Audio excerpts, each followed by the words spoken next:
Assalamualaikum warahmatullahi wabarakatuh.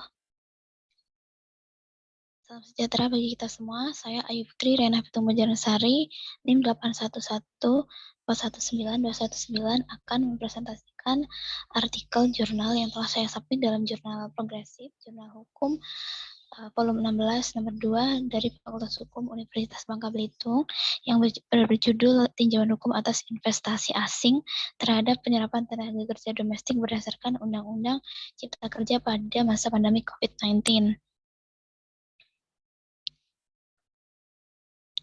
Latar belakang dari penelitian saya adalah pandemi COVID-19 memberikan dampak yang signifikan kepada hampir seluruh bidang keahlian.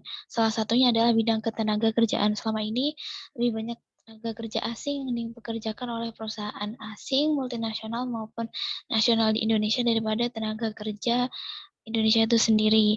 Hal ini menimbulkan isu hukum di antara masyarakat secara umum. Undang-Undang Cipta Kerja mengatur tentang investasi asing yang dapat mempengaruhi penyerapan tenaga kerja Indonesia dalam pasal-pasalnya.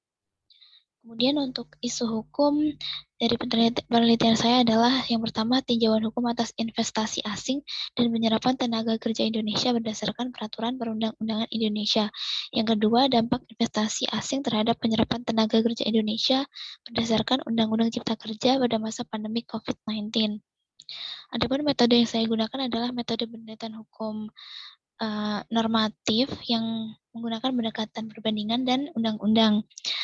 Menurut Sutanyo Wigno Subroto, normatif itu berarti terkonsepsi dan berkembang berdasarkan doktrin yang dianut oleh pengkonsep dan atau pengembangnya. Adapun menurut Sujono Sukanto dan Sri Mamuji, dengan cara meneliti bahan pustaka atau data sekunder saja. Adapun penelitian ini saya analisis menggunakan analisis kualitatif dalam bentuk deskriptif. Kemudian pembahasannya ada dua. Yang pertama adalah dasar hukum investasi asing dan penyerapan tenaga kerja Indonesia. Tenaga kerja itu sendiri diatur dalam pasal 2 ayat 2 Undang-Undang Republik Indonesia nomor 13 tahun 2003 tentang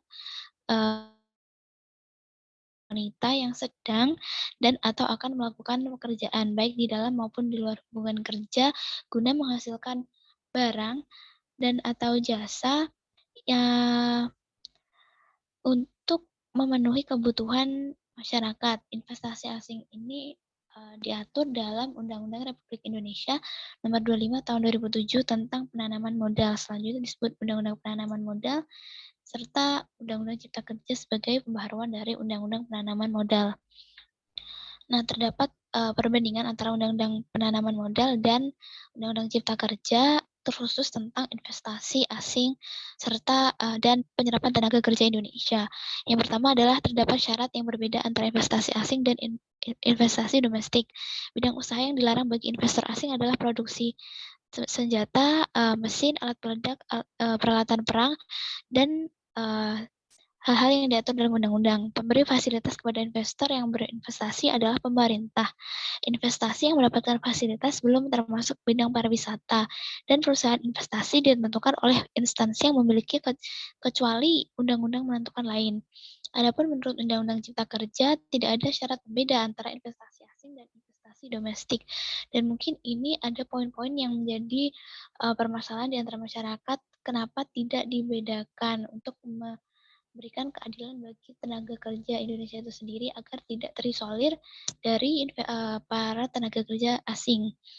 Kemudian bidang usaha yang dilarang bagi investor asing adalah pembudidayaan dan industri narkotika golongan 1, semua bentuk aktivitas perjudian dan atau kasino, penangkapan jenis ikan yang termasuk dalam Appendix 1 Convention on International Trade in Endangered Species of dan pemanfaatan atau pengambilan koral hidup atau mati dan karang dari alam sebagai bahan bangunan, akuarium, souvenir atau perhiasan, industri produksi senjata kimia, bahan kimia industri, dan bahan kimia perusak lapisan ozon, yang mana bidang-bidang usaha ini sudah lebih spesifik diatur dalam Undang-Undang Cipta Kerja daripada Undang-Undang Penanaman Modal.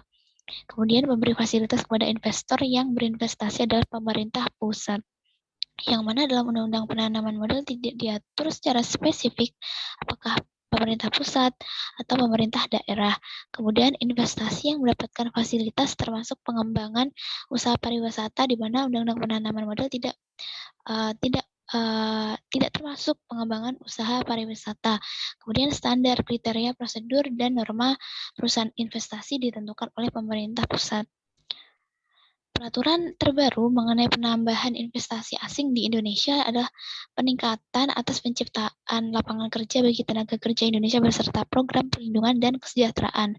Penciptaan lapangan kerja harus dibarengi dengan upaya pemberdayaan keterampilan, pembinaan, dan pengembangan yang menyediakan pelatihan sumber daya manusia dan memberikan akses pendanaan yang mana dalam hal ini UMKM yang menyediakannya. Kemudian pembahasan kedua adalah tentang dampak investasi asing berdasarkan Undang-Undang Cipta Kerja terhadap penyerapan tenaga kerja Indonesia. Beberapa pasal dalam Undang-Undang tentang penanaman modal mengalami perubahan dalam Undang-Undang tentang tenaga kerja, yakni pasal 18 Undang-Undang penanaman modal yang bahwasanya terdapat fasilitas bagi penanam modal yang melakukan investasi di Indonesia oleh pemerintah pusat. Fasilitas tersebut diberikan kepada investor untuk memperoleh usaha atau menanam modal baru. Dan jika ingin mendapatkan fasilitas tersebut harus memenuhi persyaratan sehingga jika telah memenuhi persyaratan bisa membuka lapangan kerja yang tentunya bermanfaat bagi tenaga kerja Indonesia. Pasal 33 Undang-Undang Jasa Konstruksi yang mengatur bahwa penggunaan tenaga kerja harus lebih banyak tenaga kerja domestik.